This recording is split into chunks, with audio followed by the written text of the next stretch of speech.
La montaña Manaslu, la octava más alta del mundo, con sus 8.163 metros sobre el nivel del mar, enclavada en el corazón del Himalaya nepalí, ha sido históricamente apodada la montaña asesina.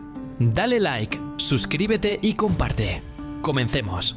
Un nombre siniestro, ganado a pulso por la serie de tragedias que han marcado su historia de ascenso. Entre estos sucesos, destaca un desastre que, a pesar de su magnitud, ha permanecido semi-invisibilizado en los anales más populares del alpinismo occidental. El alud de la noche del 10 al 11 de abril de 1972, que diezmó a una expedición coreana y a sus valiosos sherpas. Este evento es un sombrío testimonio de los peligros intrínsecos de la escalada en la era de la exploración de los años 70. Una época marcada por la tecnología rudimentaria y, a menudo, una conducta de riesgo que hoy resultaría impensable. El Manaslu ya tenía un historial trágico. Apenas unos años antes, en 1954, una expedición japonesa había sufrido graves pérdidas.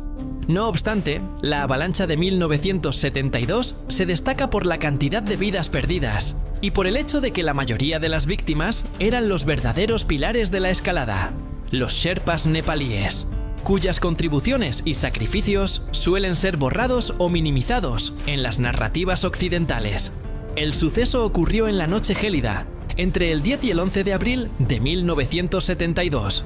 La expedición, compuesta por un grupo de ambiciosos escaladores coreanos y un escalador japonés, cuya presencia enfatiza la colaboración temprana y la ambición regional en el himalayismo, había establecido su campamento 1, C1, a una altitud de aproximadamente 6.500 metros en la ruta de ascenso. Esta altitud, ya dentro de la zona de la muerte, para muchos, es una región de la montaña especialmente propensa a la inestabilidad de la nieve acumulada por los vientos catabáticos. La montaña, siempre vigilante, golpeó sin previo aviso. Una gigantesca avalancha se desprendió de las laderas superiores, sepultando por completo el campamento 1. El estruendo de la nieve y el hielo en movimiento debió ser la última percepción para muchos de los que dormían. El campamento fue completamente arrasado, y la mayoría de sus ocupantes fueron sepultados o arrastrados por la fuerza descomunal de la masa de nieve. La cifra de víctimas fue devastadora, 15 personas en total. Este número incluye a 5 valientes escaladores coreanos, al solitario escalador japonés que compartía su sueño, y a 10 sherpas nepalíes. La invisibilización de la luz comienza aquí, con la propia lista de víctimas. La pérdida de 10 sherpas es el corazón silencioso de la tragedia. Estos hombres, expertos en la montaña, vitales para el porteo, la instalación de cuerdas y la seguridad de la expedición, representaban 2/3 de las vidas perdidas. Sus nombres, sus historias y sus familias rara vez llegaron a los titulares internacionales con la misma prominencia que los escaladores patrocinados de Corea o Japón. El himalayismo, incluso en los años 70, ya mostraba una clara jerarquía de luto, donde la vida de los guías locales era vista, tácitamente, como un riesgo asumido y por lo tanto menos noticiable. Las expediciones de los años 70. Una apuesta de alto riesgo.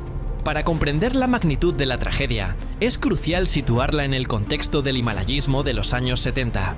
Esta fue una era de grandes expediciones nacionales, caracterizadas por un enfoque de estilo de asedio o de expedición pesada. Estas expediciones se distinguían por gran número de personas, incluían a docenas de porteadores de altura y sherpas, lo que aumentaba el riesgo de concentraciones de personal en campamentos base avanzados. Un campamento como el EC1, a 6.500 metros, se convertía en un blanco fácil para una avalancha. Volumen de suministros. Se transportaban toneladas de alimentos, tiendas, oxígeno y equipo. El establecimiento de un campamento a esa altitud requería días de esfuerzo y la presencia simultánea de muchos trabajadores, aumentando la exposición al peligro por tiempo prolongado. Presión nacional. Las expediciones coreanas y japonesas, en particular, estaban impulsadas por un fuerte sentimiento de orgullo y competencia nacional en la escena global del himalayismo. Esto a menudo se traducía en una presión inmensa sobre los líderes de la expedición para que avanzaran, incluso frente a condiciones meteorológicas o de nieve adversas. un ejemplo de conducta de riesgo motivada por objetivos externos. La tecnología de la época era notoriamente rudimentaria. La capacidad de pronosticar avalanchas estaba limitada a la experiencia del jefe de expedición y los Sherpas. No existían los modernos sistemas de detección de avalanchas por radar, ni las sofisticadas herramientas de análisis de capas de nieve. La comunicación era por radio de onda corta, a menudo poco fiable y estática. El Campamento 1, a 6.500 metros, era una parada crítica, pero la elección de su ubicación, a menudo dictada por la necesidad práctica de encontrar un terreno lo suficientemente plano para instalar tiendas para 15 personas o más, podía ignorar las sutiles señales de peligro. La falta de estudios detallados de la estabilidad de la nieve o la simple fe en que la mala suerte no golpearía eran comunes. La expedición, en ese punto, estaba a merced de la montaña, sin las herramientas que hoy se consideran indispensables para la seguridad. Dale like, suscríbete y comparte. La doble catástrofe y la resiliencia de los supervivientes. La tragedia del Manaslu, en 1972, se convirtió en una catástrofe de doble impacto. La primera avalancha sepultó el campamento, matando a la mayoría en el acto y dejando a los supervivientes, malheridos y desorientados, en una situación desesperada.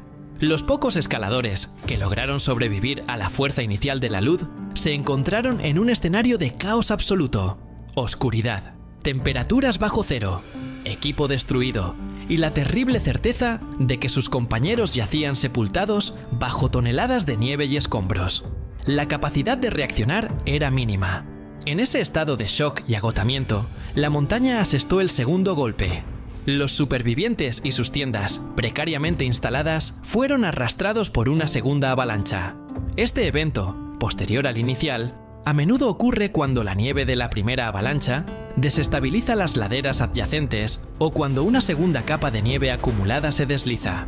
Este segundo alud demostró la fragilidad del entorno y la brutalidad de la montaña, que no da tregua a sus víctimas. Los supervivientes fueron arrastrados pendiente abajo, sufriendo heridas adicionales, fracturas y congelaciones.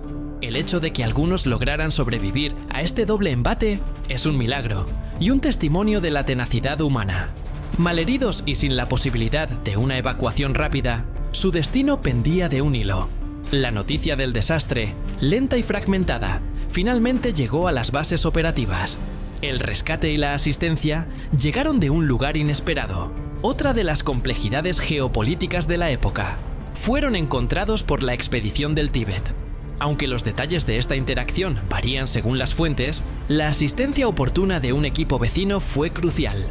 En las vastas y desoladas alturas del Himalaya, la colaboración entre expediciones, a pesar de la rivalidad nacional, siempre ha sido la última línea de vida.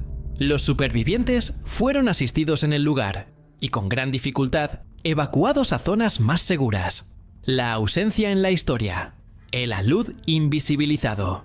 El desastre de 1972 en el Manaslu se convirtió en un alud invisibilizado por varias razones interconectadas que hablan del sesgo inherente en la narrativa del himalayismo. El sesgo occidental. En los años 70, las narrativas dominantes del himalayismo eran las de las grandes expediciones europeas y estadounidenses. Las historias de éxito o fracaso de los escaladores asiáticos, japoneses, coreanos, indios, a menudo recibían una cobertura mediática menor en Occidente, quedando relegadas a publicaciones especializadas. La jerarquía de víctimas. Como ya se mencionó, la pérdida de 10 Sherpas fue el grueso de la tragedia. Los Sherpas eran, y en gran medida siguen siendo, los trabajadores invisibles de la montaña. Sus muertes se consideran parte del costo del negocio del himalayismo, mientras que las muertes de los escaladores occidentales o patrocinados se lamentan como la pérdida de héroes. La falta de documentación detallada. Los escaladores supervivientes, gravemente heridos y bajo shock, no siempre estuvieron en condiciones de ofrecer recuentos detallados y coherentes. La tecnología rudimentaria significaba que había pocas fotografías o grabaciones de los restos del Campamento 1 que pudieran impactar a la opinión pública global. Enfoque en el éxito. La cultura del himalayismo, especialmente en la época de la carrera por las 14 cimas de 8.000 metros, tendía a priorizar el éxito y la cumbre sobre la seguridad y el fracaso. Una tragedia como la de 1972 era vista a menudo como una historia de advertencia que debía ser rápidamente archivada para no desanimar futuras expediciones. La memoria de este alud, por lo tanto, no reside en los libros de historia del himalayismo más vendidos, sino en los registros oficiales de las asociaciones de montaña coreanas y japonesas, y, lo más importante, en la memoria colectiva de las aldeas Sherpa, de donde provenían los 10 hombres perdidos. Legado y reflexión sobre la conducta de riesgo. El desastre del Manaslu, en 1972, sirve como un doloroso recordatorio de las lecciones que la comunidad del himalayismo se vio obligada a aprender en las décadas siguientes. La conducta de riesgo de la época era intrínseca a la aventura. El concepto de riesgo aceptable se definía de manera muy diferente antes de la adopción generalizada de los modernos equipos de seguridad. La tragedia contribuyó, junto con otros desastres de los años 70 y 80, a la eventual transición del estilo de asedio al estilo alpino. Equipos más pequeños, más rápidos y menos dependientes de campamentos grandes. También destacó la necesidad urgente de mejorar la tecnología de rescate y la previsión meteorológica. Hoy en día, el legado de la expedición coreana de 1972 es un argumento silencioso para la igualdad en la montaña. Exige un reconocimiento a los 10 Sherpas, cuyos sacrificios fueron tan grandes o mayores que los de sus empleadores. Su memoria subraya que la historia del himalayismo debe ser reescrita para incluir las pérdidas y contribuciones de la población local. El Manaslu sigue siendo una montaña peligrosa, pero las lecciones aprendidas de aludes invisibilizados, como este de 1972, han salvado incontables vidas en las décadas subsiguientes. La montaña, con su apodo de asesina, sigue susurrando las verdades brutales sobre la naturaleza, el riesgo y el costo humano de la ambición. La verdad de la tragedia no está solo en los 6.500 metros, donde el campamento 1 fue borrado, sino en la ausencia de los nombres de los 10 Sherpas en la narrativa histórica global. Dale like, suscríbete y comparte. Hasta la próxima.